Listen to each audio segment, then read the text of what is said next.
9వ తారీఖు ఉదయం 5 గంటలకు వెంకటాపురం నుండి శ్రీశైలం పాదయాత్ర నేను మొదలు పెడుతున్నాను. ఫ్రెండ్స్, చూశారు కదా, ఇదే వెంకటాపురంలో ఉన్న శివాలయం. ఇక్కడ నుండి వెంకటాపురం నుండి శ్రీశైలం పాదయాత్ర మొదలవుతుంది. వెంకటాపురం నుండి దగ్గర 3 కిలోమీటర్ల వరకు పంట పొలాలు కనిపిస్తాయి. ప్రస్తుతం అయితే ఆ పంట పొలాలు మొత్తం నీటితో నుండి కంప్లీట్గా బురదమయం అయిపోయింది. కాబట్టి నా సలహా ఏమిటంటే, మీరు వెంకటాపురం నుండి డైరెక్ట్గా గోసాయికట్ట ఆంజనేయ స్వామి దగ్గరికి ఈ మార్గం ద్వారా వెళితే మాకు మళ్ళీ ఇబ్బంది పడతారు. కాబట్టి వెంకటాపురం బయట ఇంకొక మంచి మార్గం ఉంది. ఆ మార్గం ద్వారా గోసాయికట్ట ఆంజనేయ స్వామిని చేరుకోమని నా సలహా. ఈ విషయం గురించి, ఆ మార్గం గురించి అక్కడ లోకల్స్ వాళ్ళని అడిగితే మీకు డీటెయిల్స్ చెబుతారు.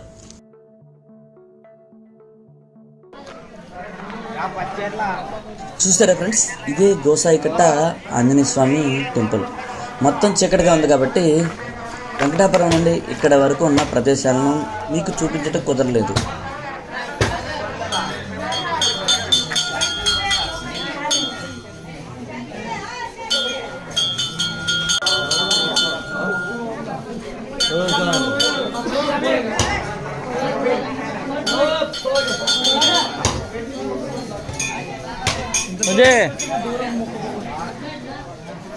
ఈ గోసాయిగట్ట ఆంజనేయ స్వామి గుడిని దాటగానే మనకు ఒక దర్గా కనిపిస్తుంది. ఆ దర్గా దాటిన తర్వాత మనకు ఉచిత అన్నదానం ఏర్పాటు చేశారు. కాబట్టి ఆ ప్రదేశంలో యాత్ర చేయాలనుకునేవారు, అలాగే యాత్రకు వెళుతున్నవారు టిఫిన్ చేసి మళ్ళీ నడకను ప్రారంభించవచ్చు.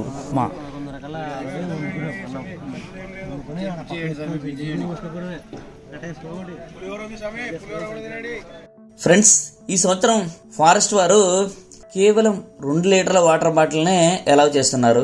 1 లీటర్ వాటర్ బాటిల్ మనం క్యారీ చేస్తే వాటిని ఇక్కడే తీసేసుకుంటున్నారు.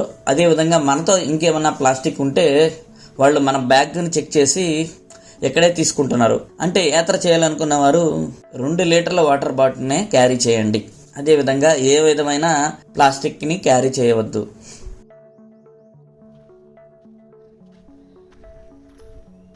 వాటర్ మాత్రం బాగా కల్పించారమ్మా. ఈ సంవత్సరం వెంకటాపురం టు శ్రీశైలం పాదయాత్రలో మనకు ఏ ఇబ్బంది లేకుండా చాలా ప్రదేశాల్లో త్రాగునీరును, అదేవిధంగా ఉచిత అన్నదానాన్ని ఏర్పాటు చేశారు. కాబట్టి త్రాగునీరు గురించి భయపడక్కర్లేదు.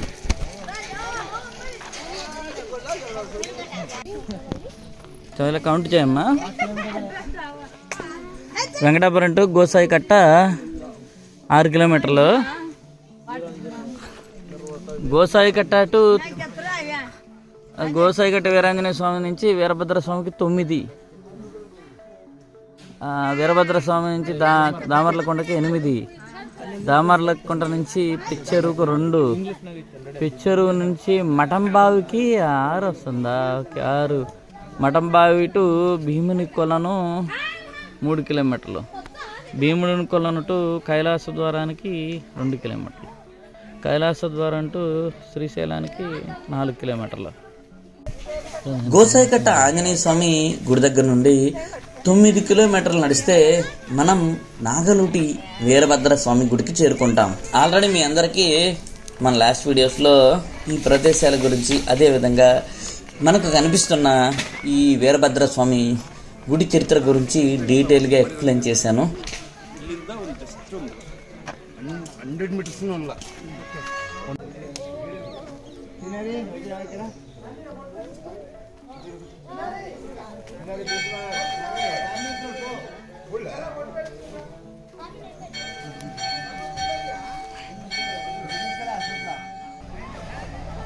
ఈ నాగలూటి వీరభద్రస్వామి గుడి దాటగానే ఇక మనం నాగలూటి తాపల్ని ఎక్కవలసిందే. అంటే ఇక్కడ నుండే మనకు మెట్లు మొదలవుతాయి.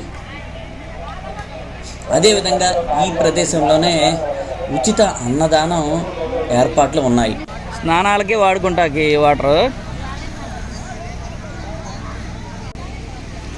కాబట్టి ఈ యాత్రకు వచ్చిన వారందరూ ఇక్కడే భోంచేసి ఈ యాత్రలోనే మొదటి కష్టతరమైన మెట్ల మార్గాన్ని ఎక్కడం మొదలు పెడతారు.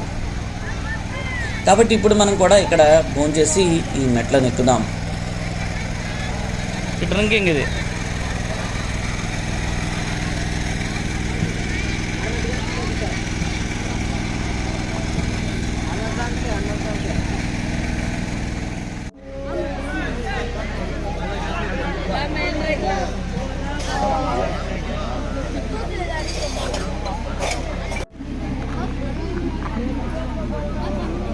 చాలండి, చాలు.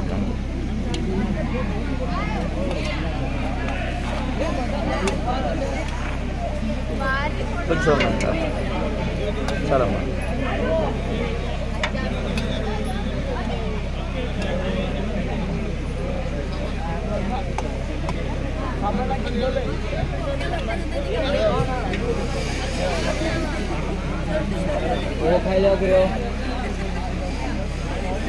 ఇక్కడ భోంచేసిన తర్వాత నేను మెట్లను ఎక్కడం మొదలుపెట్టాను. పాదయాత్ర చేసేవారందరూ ఇక్కడ ఉన్న నాగదేవతకు మొక్కి ఏ ప్రమాదం లేకుండా తమ యాత్ర ముగించాలని దేవతకు కొబ్బరికాయ కొట్టి పాదయాత్ర మొదలు పెడతారు.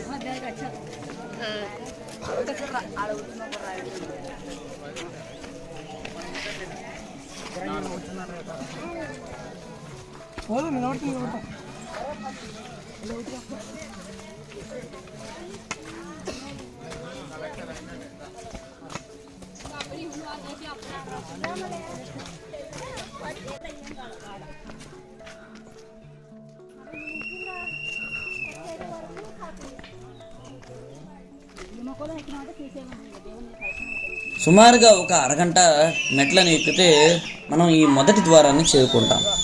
ఇక్కడ నుండి నడక ఇంకా సులువుగా ఉంటుంది. ఇది నాగలుటి గుడి తర్వాత పెద్ద ఎక్కుడు అంటారు దీన్ని. దీన్ని ఎక్కేసి భయపడతారంట. అమ్మో చచ్చిపోతాము, ఇంత కష్టంగా ఉంది ఏంటి అనుకుంటారు. కానీ ఇది ఎక్కిన తర్వాత ఈజీనే. అదేవిధంగా మొదటి ద్వారం దాటిన వెంటనే రెండో ద్వారం కనిపిస్తుంది. ఈ రెండో ద్వారం నుండి నడక మరింత సులువుగా ఎంజాయ్ చేస్తూ పచ్చని చెట్ల నీడలో నడుస్తూ తేలికగా ముందుకు వెళ్ళవచ్చు.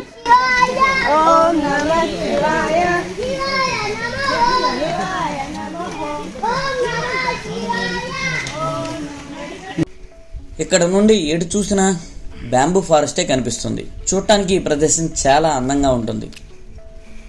ఈ బ్యాంబూ చెట్ల నీడలో అయితే నడక చాలా అద్భుతంగా ఉంటుంది. ఫిబ్రవరి నెల కాబట్టి నల్లమల తన అందాలను ఇంకా పూర్తిగా కోల్పోలేదు. కానీ ఉగాది సమయంలో నడిచేవారికి నల్లమల ఇలా కనిపించదు, అసలు పచ్చదనమే ఉండదు. ఇంకేం స్టార్ట్ చేయలేదు కదమ్మా పెద్దగా.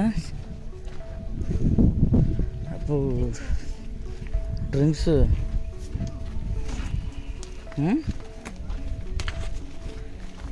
సమస్తం దొరుకుతున్నాయి. ఇక్కడే ఉండేది. ఇంకా కొంచెం ముందు కూడా ఉండేవి వాసాల దాంట్లో. పచ్చకాయ వేయలేదంటే స్టార్ట్ చేయలేదు.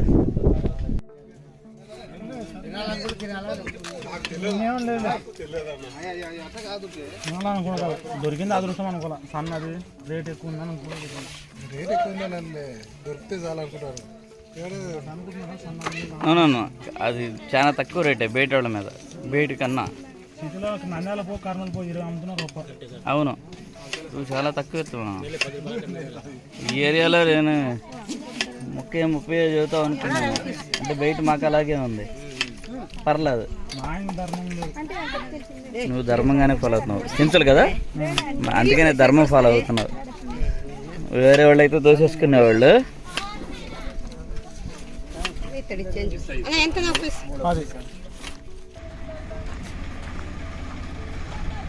ఇదే Pangidi pouching camp, anti pouching camp అంట పంగిడి.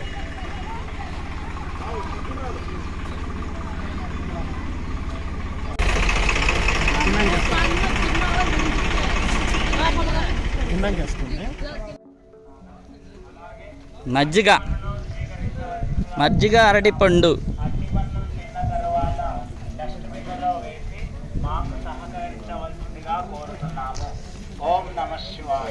బనగానపల్లి. ఓం నమః శివాయ. నందవరం అని చౌడేశ్వరి దేవి గుడి ఉంటుంది. మజ్జిగ తాగిన తర్వాత బెంచ్ పైన గ్లాసును పెట్టవలసిందిగా కోరుతున్నాము. అలాగే అట్టి పండును స్వీకరించవలసిందిగా కోరుతున్నాము. మంచి సర్వీస్ అయితే ఫుల్ చేస్తున్నారు వీళ్ళు. నాగలూటి నుంచి మనం 8 కిలోమీటర్లు నడిచి దామర్లకుంట చేరేసరికి భోజన టైం అవుతుంది. అంటే సుమారుగా 12 నుండి 1 గంట సమయం అవుతుంది. సరిగ్గా భోజన సమయానికి మనం దామర్లకుంటకు చేరుకుంటాం. మజ్జిగను తాగి 2 అడుగులు ముందుకు వేస్తేనే ఇస్కాన్ వారు వివిధ రకాలైన ఆహార పదార్థాలతో వేడి వేడి భోజనాన్ని అందిస్తున్నారు. ఎవరైనా ఇస్కానమ్మా, అందుకేనేనమ్మా ఈ రేంజ్లో పెడుతున్నది, అవునా కదా?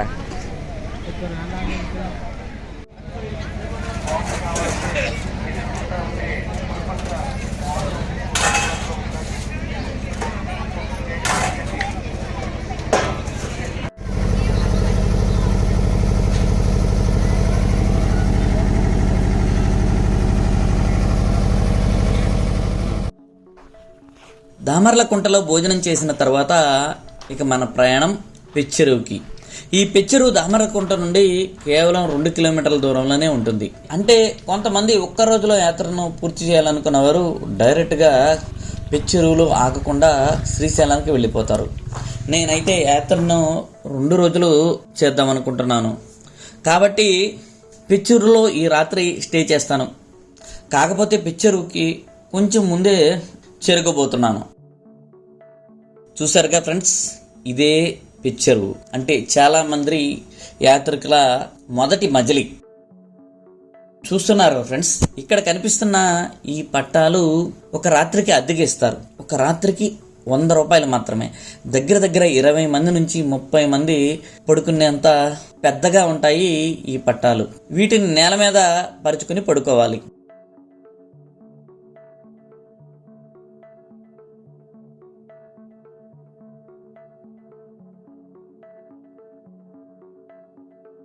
ఈ పెచ్చెరువు చాలా విశాలంగా ఉంటుంది. కాబట్టి సాయంత్రం అయిందంటే ఇక్కడ కనిపిస్తున్న ఈ ఖాళీ ప్రదేశం మొత్తం ఫుల్గా జనాలతో నిండిపోయి ఉంటుంది. చూసారుగా ఫ్రెండ్స్, ఇదే మెడికల్ క్యాంపు. అదేవిధంగా ఇక్కడ మసాజ్ సెంటర్లను కూడా ఏర్పాటు చేశారు. భక్తులందరికీ ఫ్రీ అనుకోండి. అదేవిధంగా ఈ పెచ్చెరువులో 3 నుంచి 4 చోట్ల ఉచిత అన్నదాన కేంద్రాలను ఏర్పాటు చేశారు. సాధారణంగా వెంకటాపురం నుండి శ్రీశైలానికి నడక మొదలుపెట్టిన వారు మొదటి రోజు పెచ్చెరువులోనే పడుకుంటారు. ఎందుకంటే ఇక్కడ పడుకోవటానికి అలాగే వైద్య సదుపాయం, ఆహార సదుపాయాలు అందరికీ అందుబాటులో ఉంటాయి. 100 రూపాయలు పట్టా కోసం పే చేసి దాన్ని పట్టా వేసుకుని ఇక్కడ పడుకుంటున్నారు. వీళ్ళందరూ నైట్ ఇక్కడ పడుకునేవాళ్ళు.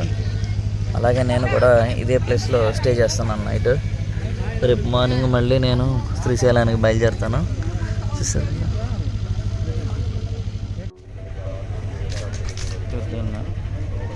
రాత్రి సరిగ్గా 12:20 నిమిషాలకే ఇక్కడ పెద్ద అలజడి మొదలైంది. ఎందుకంటే ఇక్కడ పడుకున్న వాళ్ళందరూ ఒక్కసారి లేచి ప్రాణం పోయినట్టు అరవటం బిగించేశారు. మంచి నిదట్లో ఉన్న నేను చాలా కంగారుగా లెగిసి అందరిని అక్కడ ఉన్న వాళ్ళని అడగ్గా వాళ్ళు ఈ ప్రదేశంలోకి పులి వచ్చిందని చాలా కంగారు పడుతున్నారు. మంచి నిదట్లో లేచేపాటికి నేను కూడా చాలా కంగారు పడ్డాను, ఏ ప్రళయం వచ్చిందా అని. చివరికి ఏంటంటే పులి వచ్చిందా అనేసరికి నేను కొంచెం ఊపిరి పీల్చుకున్నాను. ఎందుకంటే ఇన్ని వేల మంది జనాలు ఈ పెచ్చెరులో ఉండగా పులి రావటం అనేది అసాధ్యమే అని చెప్పాలి. ఒకవేళ వచ్చినా బై మిస్టేక్ వచ్చి ఉంటుంది తప్ప ఉద్దేశపూర్వకంగా అయితే పులి అంత తేలిగ్గా జనాలకు కనిపించదు. నేనైతే ఆవుని చూసో ఈ పందెం చూసే పులి అని భయపడ్డారేమో అని అనుకున్నాను. కాకపోతే నెక్స్ట్ రోజు అంటే తర్వాత రోజు పులిని చూసిన వారు ఆ వీడియో తీస్తే కానీ నాకు అర్థం కాలేదు నిజంగానే ఆ పులిని చూశారని. నేను వీళ్ళ అరుపులకి వీళ్ళ గోలకి సడన్గా నిద్రలేసి కంగారుగా ఉన్నాను కాబట్టి ఆ వీడియోని తీయలేకపోయాను. 9వ తారీఖు రాత్రి ఈ పిచ్చూరులో నిద్రపోయిన వారందరికీ ఈ విషయం తెలిసే ఉంటుంది. మీలో ఎవరైనా 9వ తారీఖున ఈ పిచ్చూరులో నిద్రపోయి ఉంటే మీ ఎక్స్పీరియన్స్ని కూడా షేర్ చేయండి అని మనవి. నాకేం లేవు ఇప్పుడు. అది చూడు, ఇక్కడ కూడా టేబుల్ వేసి పెడుతున్నారు సోజే. అంటే ఇక్కడ వీళ్ళక టిఫిన్. ఎన్ని గంటలకి స్వామి టిఫిన్ అయిందా? తింటావమ్మా బంగారు? వద్దా? నేను పెచ్చెరువు నుండి ఉదయం 6 గంటలకే నా నడకను మొదలు పెట్టాను. పెచ్చెరువులో రాత్రి అయితే గడ్డ కట్టించే చలిగా ఉంది కాబట్టి ఇక్కడ స్టే చేయాలనుకున్న వారు తగిన ఏర్పాట్లు చేసుకోండి. పెచ్చెరువు నుండి 2 కిలోమీటర్లు నడవగానే మనకు భైరవ తాపలు కనిపిస్తాయి. అంటే ఈ యాత్రలో మనకి 2వ మెట్ల మార్గం అన్నమాట. ఈ భైరవ తాపలు దాటిన తర్వాత మనకి మఠం బావి, అదేవిధంగా కోరికల కొండ, కత్తుల కొండ, సీతమ్మ బావి, భీముడి కొలను, కైలాస ద్వారాన్ని చేరుకుంటాం. అక్కడ చూపెట్టు. నాగదేవత కరెక్టే, అక్కడ నాగదేవత.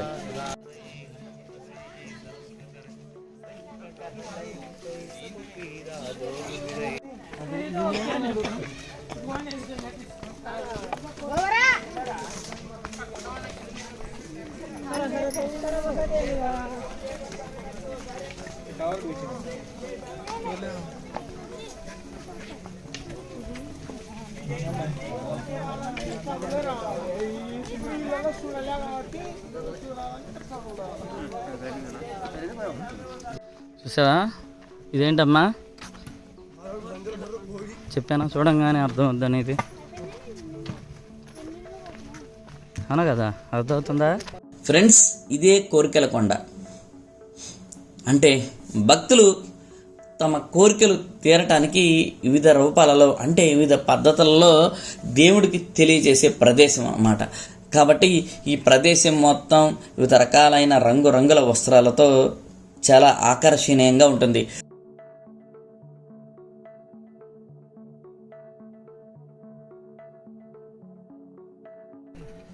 ఈ రంగురంగుల ప్రదేశాన్ని మనం చూస్తూ ఎంజాయ్ చేస్తూ నెమ్మదిగా ముందుకు వెళ్ళొచ్చు. ఎందుకంటే నడక ఇక్కడ నుంచి సులువుగానే ఉంటుంది.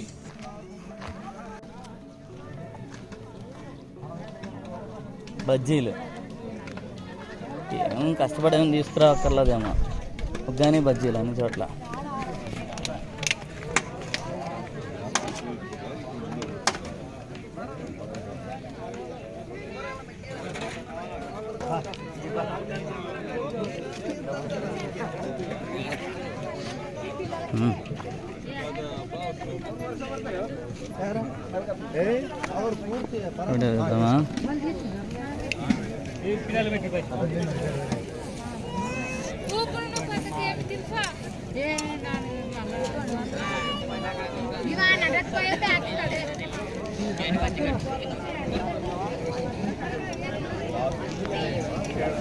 పూరీలు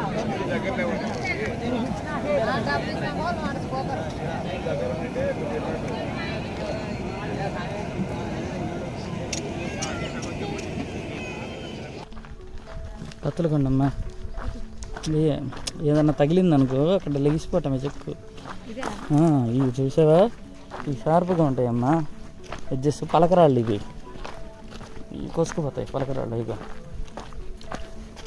ఇంకా ముందు ఇంకా ఉంటాయి. ఇది కాదు, చాలా దూరం ఉంటుంది ఇంకా. చూసావా? ఇది కదా అందుకనే దీన్ని కత్తులు కొన్నా అంటాక రీజన్ అది. ఇవన్నా ఏమాత్రం పెట్టుకున్నా కానీ తిరిగిపోతుంది, చిరికిపోద్ది. ఇది చూడ అంటే వాళ్ళు ఇంకా చాలా దూరం ఉంటుందిలే. కత్తుల కొండ దాటంగానే మనకు సీతమ్మ బావి కనిపిస్తుంది. ఈ సీతమ్మ బావి పరిసర ప్రాంతాల్లోనే వాటర్ని అమ్ముతారు. ఎందువల్లనంటే మనకు పచ్చెరువు నుండి ఈ సీతమ్మ బావి వరకు ఏ ప్రదేశంలోనూ త్రాగునీరు కానీ అదేవిధంగా ఆహారం కానీ ఉచితంగా లభించదు. కాబట్టి మనం ఆహారాన్ని కానీ తాగునీరుని కానీ ఈ ప్రదేశంలో కొనాలి.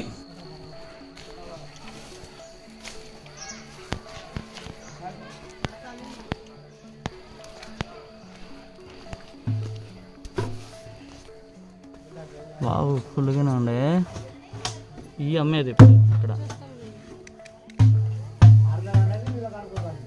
కొందరైతే అంటే ప్రస్తుతానికి ఈ సీతమ్మ బావిలో నీళ్లు ఉన్నాయి కాబట్టి సీతమ్మ బావిలోని నీటిని తాగుతున్నారు. ఇట్లా పెద్ద బాటలు ఉంటే తొందరగా పడతాయి. ఈ చిన్న బాటలో ఏం చెప్పడం పోస్తారు.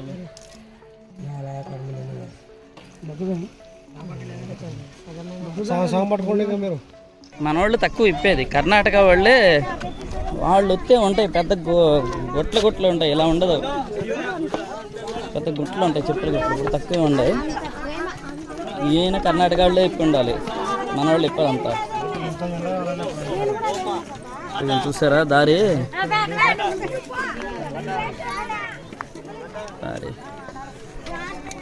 ఈ డౌన్లోకి దిగి అలా పైకెక్కి అటు నుంచి ఆ ఏరియాలో ఉంది కైలాసపురం. సీతమ్మ బావి నుండి కొంత దూరం నడవగానే మనకు చెప్పుల కొండ వస్తుంది. అంటే భీముని కొలను ఉండే ప్రదేశం కాబట్టి ఇక్కడ భక్తులందరూ చెప్పులు అంటే తమ పాదరక్షలను ఇప్పేసి కైలాస ద్వారాన్ని చేరుకునే పవిత్రమైన ప్రదేశం. ఇక్కడ నుండి నెట్ట నిలువుగా భీముడి కొలంలోకి దిగవలసి ఉంటుంది.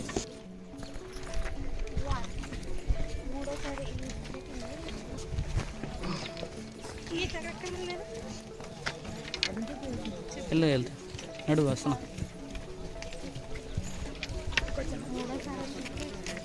ఇది ప్రధాన మార్గం ఇటు వెళ్తుంది చూసారా. ఇటు కొంచెం జిగ్జాగ్గా దిగుతా కిందకి వెళ్ళాలి. ఇదేమో షార్ట్ కట్, చాలా డేంజర్ అనమాట. ఇటు వెళ్తాం కొండ అంచున ఏమంటే వెళ్ళాల్సి వస్తుంది కాబట్టి ఇది ఎవరికి రికమెండ్ చేయను. నేను హ్యాపీగా అటు నుంచి సేఫ్టీగా కిందకి వెళ్ళొచ్చు. ఇది ఎందుకు చెప్తున్నానంటే నేను ఇటు వెళ్ళబోతున్నాను కాబట్టి ఫ్రెండ్స్, నేను ఆల్రెడీ చెప్పినట్లు ఈ ప్రమాదకరమైన మార్గంలో ఎవరిని కిందకి దిగవద్దని నా రిక్వెస్ట్. నేనైతే ఈ మార్గం ద్వారానే కిందకి వెళ్తున్నాను, నన్ను ఎవరు ఫాలో అవ్వద్దు. అంటే పర్లేదులే, వచ్చేటట్టే ఉందలే. అమ్మా చిన్న పాపని తీసుకొస్తున్నాడు ఆయన, గ్రేట్ అండి మీరు.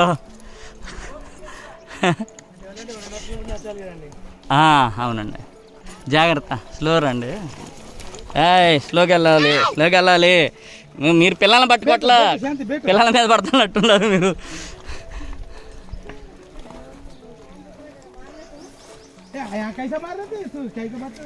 ఇక్కడే జాగ్రత్త వెళ్ళాలి. అలాగే వెళ్ళమ్మా, ఇదే దారుద్ది. మీరు ఇటు వస్తున్నారు.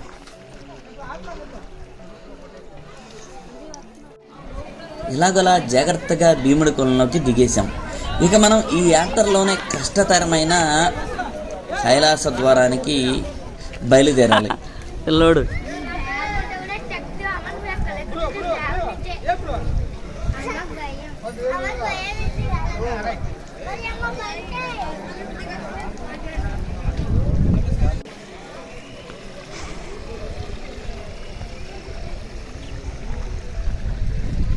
ఇదేంటబ్బా ఎలా వేస్తారు?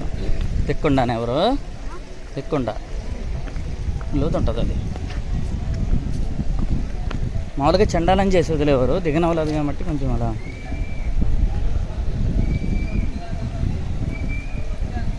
ఇది భీముని కొలను. భీముడు ఇక్కడ కథతో నీళ్ళ కోసం గదతో ఇక్కడ కొట్టాడంట. ఇప్పుడు పెద్ద హోల్ పడింది ఇక్కడ నుంచి వాటర్ వచ్చినాయి కాబట్టి ఇక్కడ 365 days వాటర్ ఉంటాయి దీంట్లో. ఇక పాండవులు వనవాస టైంలో ఇక్కడికి వచ్చారని చెబుతూ ఉంటారు. భీముడి కొలను నుండి కైలాస ద్వారానికి సుమారుగా 2 కిలోమీటర్ల దూరం ఉంటుంది. కానీ ఈ 2 కిలోమీటర్లే ఈ వెంకటాపురం నుండి శ్రీశైలం పాదయాత్రలో అత్యంత కష్టమైన నెట్ట నిలువుగా పైకి ఎక్కే మెట్ల మార్గం.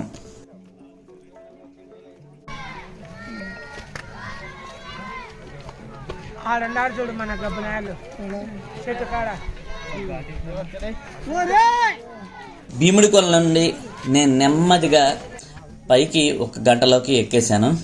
ఫ్రెండ్స్, 9వ తారీఖు ఉదయం 5 గంటలకి ప్రారంభించిన ఈ వెంకటాపురం టు శ్రీశైలం పాదయాత్రను నేను 10వ తారీఖు ఉదయం 10 గంటలకు కైలాస ద్వారాన్ని చేరగలిగాను. ఇక ఇక్కడ నుండి మనకు కేవలం 4 కిలోమీటర్ల దూరంలోనే శ్రీశైలం ఉంటుంది.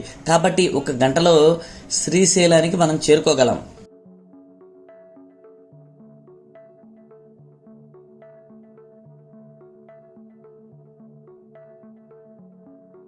కైలాస ద్వారం నుండి 4 కిలోమీటర్లు నడిచి శ్రీశైలం చేరుకోవడంతో మన వెంకటాపురం టు శ్రీశైలం పాదయాత్ర ముగిసినట్లే. ఫ్రెండ్స్, ఆల్రెడీ నేను గత వీడియోలోనే వెంకటాపురం నుండి శ్రీశైలం మధ్య ఉన్న అనేక చారిత్రక ప్రదేశాల గురించి, గుడుల గురించి, మండపాల గురించి, మెట్ల గురించి పూర్తి చరిత్ర మీకు తెలియచేశాను. కాబట్టి మళ్ళీ ఎందుకు రిపీట్ చేయడం అనే ఉద్దేశంతో వాటి గురించి డిస్కస్ చేయలేదు. ఇంకో విధంగా చెప్పానంటే ఆల్రెడీ వెళ్ళాను కదా అని ఈ వీడియోను అప్లోడ్ చేస్తున్నాను. Thank you friends, thank you for watching.